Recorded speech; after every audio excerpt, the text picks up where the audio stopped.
వినాయకుడు మస్తుందిరా ఇది. బాగుంది. అయితే మనకి బాగుంది. సరిపోతుందిరా. ఖచ్చితంగా ఇది పెడదాం. ఏమ్రా ఏం ముగ్గు ఆలోచన చేస్తున్నారు? గణపతి గురించి వినాయకుడు బాగా ఇదే పెట్టేది. ఇదొద్దు, ఇది పెడదాం మనది. ఇదే పెడదాం. ఎత్తులేవా? ఎత్తు మీద తెచ్చామే. ఇదే లేచి ఇదే పెడదాం. ఆ ఏడు నువ్వే చెప్పుతుంది, అదే పెడతాం. ఈ ఏడు నాకు చెప్పినట్టు నీకు పెట్టాలి. ఇదే బాగుంది. లేదు ఇది పెట్టాలా, నాన్న అట్టయితేనే వస్తాను రాను. నువ్వు కాబట్టి ఇంకోటి అసలు సర్లేసి పాతలే మళ్ళా. ఓ ఏం మడవ నువ్వేంటి గిస్తాసే వాడిపోతే పోనీ. ఇంకో మస్తు మందారు మనకి. ఏ గణప పెట్టిస్తారంటే మంచి ఇంకోడు మంచి వాళ్ళనండి.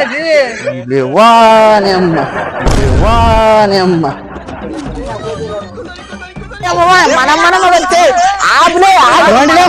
మనం మనం వచ్చే మనం ఆనందాలి మమ్మ గుడ్డి